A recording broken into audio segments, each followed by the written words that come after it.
tanggapannya Mak soal kenaikan BBM sama pengaruhnya sama kehidupan sehari-hari gitu? Iya susah, BBM udah naik terus, sembako udah naik terus gitu. Gaji sedikit, enggak itu minim. Penghasilan Penghasilan. dari Unpad berapa? Penghasilan Unpad di sebulannya 1.200.000. 3.200. Jadi pengaruhnya sama kehidupan sehari-hari ya, gaji nggak nambah gitu ya, Mak? Enggak, iya gajinya enggak nambah. Jadi kebutuhan naik Kebutuhan gitu. naik, masih banyak kebutuhannya. Pak Jupri, apa dampak dari kenaikan BBM? Ampun pemerintah. Cuma serasa dirugikan di masalah kenaikan BBM.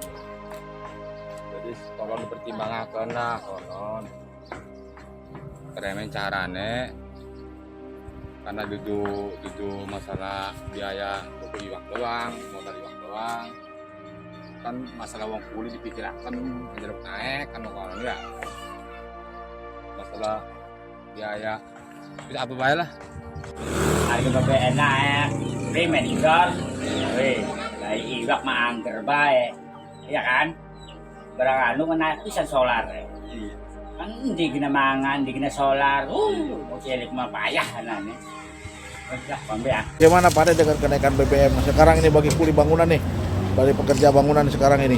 Aduh Pak, bagi kuli bangunan mah ribuh Pak, pajejet masalahnya bahan pokok serba mahal, terus anak sekolah juga biasa di beres 10.000 timahnya anak bajawa ongkos dua kepaksa beli 20.000. Ya abdi mah ripuh Pak nu usaha leutik makana bangunan segala nara naik, itu ieu naik, arek meuli bensin sakitu mahal Pak. Oke, pastinya sih sangat berdampak ya dengan adanya kenaikan BBM, terutama buat perekonomian keluarga gue sendiri nih. Karena kita cuma punya usaha warung dan itu untuk mencukupi kehidupan sehari-hari dan juga untuk biaya gue kuliah, juga untuk biaya adik gue kuliah di tahun depan gitu. Dan ketika BBM naik kan berarti kan harga barang juga naik ya. Otomatis ketika gue punya usaha warung berarti modal yang diperlukan untuk beli barang di agen juga bakal bertambah tuh gitu. Nah itu pun pasti bakal mangkas dari pendapatan sehari-hari gitu, dan itu pastinya bakal berdampak di, kalau ini terjadi sampai di tahun depan pasti adik gue juga nggak mungkin bisa kuliah karena tadi kan pengeluarannya bertambah gitu tapi pendapatan menurun gitu. Tanggal 6 udune rame hari Minggu pisan tapi belas gak ono sing tuku. Iki gara-gara BBM mundak ngene iki. Ya apa?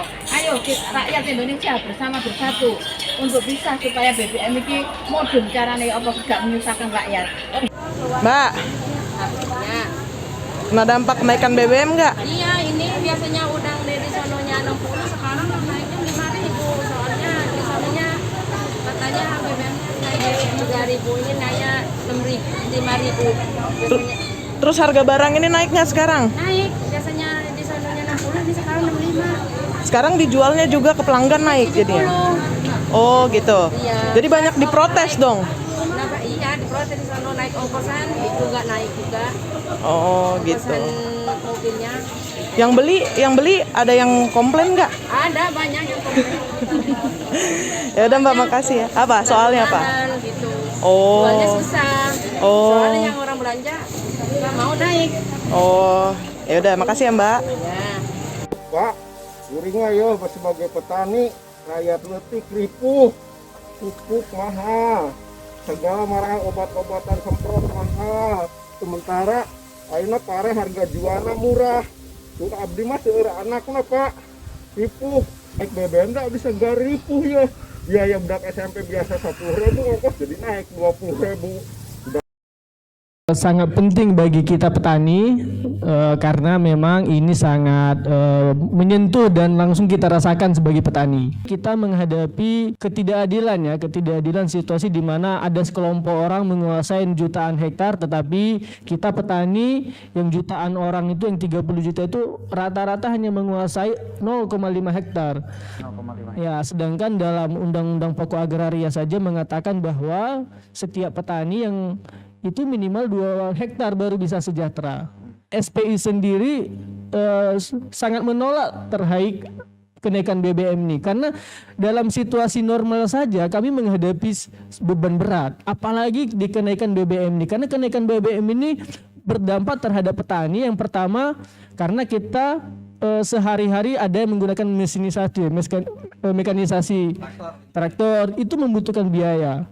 Nah itu yang membuat mahal, udah biaya produksinya mahal, ditambah lagi biaya BBM ini pasti sangat terasa. Semenjak BBM naik ini, biaya produksi kami ikut naik, dan angkutan semua juga ya, pembelian pakan dari pabrik ke kandang maupun juga pengiriman dari kandang ke konsumen itu semua juga naik. Sementara harga jual ayam hidup dan telurnya tidak naik-naik, bahkan disuruh turun gitu. Jadi sebenarnya hampir sama peternak masalahnya dengan teman kita petani, Pak, hampir sama, bahwa usaha kita ini sekarang ini sudah dikuasai oleh kelompok-kelompok tertentu. Ya, belakang ini juga saya melihat ada kegelisahan di kalangan masyarakat kita. Itu dunia perguruan tinggi itu apa kerjanya itu ya? Apakah ilmu-ilmu yang ada itu bisa membebaskan kami? Karena itu ya seruan liberalisme ini kepada seluruh masyarakat, kepada seluruh bangsa itu disinggungnya dengan mengatakan bahwa banteng-banteng yang cacat, yang sudah tua, sakit-sakitan itu harus mati. Ya, saya ini menghaluskan ini. Sebenarnya dia mau bilang orang tua yang tidak ada manfaatnya mati aja.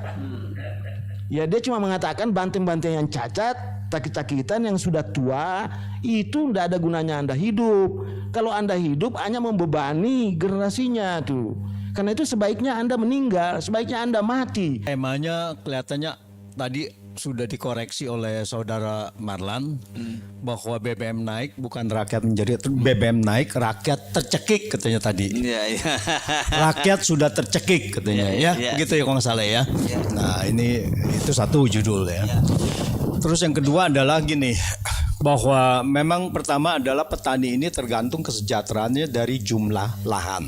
Itulah, jadi saya rasa ini harga BBM sangat tidak adil, transparansi dari perhitungan itu tidak ada, tidak dibuka kepada publik, dan yang dibebani adalah rakyat kecil. Kalau dibilang subsidi tidak sasaran, ini adalah suatu fakta-fakta kemenelayan kemana itu sudah terbukti bahwa mereka terdampak sangat berat sekali, dan kalau tidak terdampak tidak mungkin ada orang yang mau ikut demo susah-susah.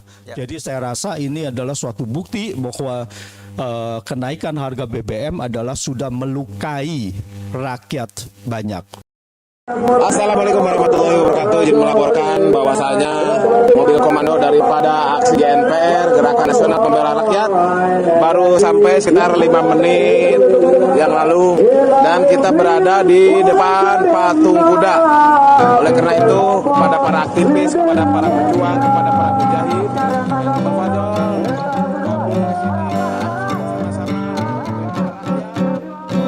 ini cerita tentang Raja Petro berkhotbah di depan rakyat yang mulai batuk. Orasi tak cerdas malah bikin ngantuk. Lebih baik bayangkan kue getuk. Harga-harga menjulang ke angkasa. BBM pun melesat ke udara. Wajah-wajah cerah jadi kusam semua. Mereka mulai putus asa, tapi ada yang pura-pura bahagia.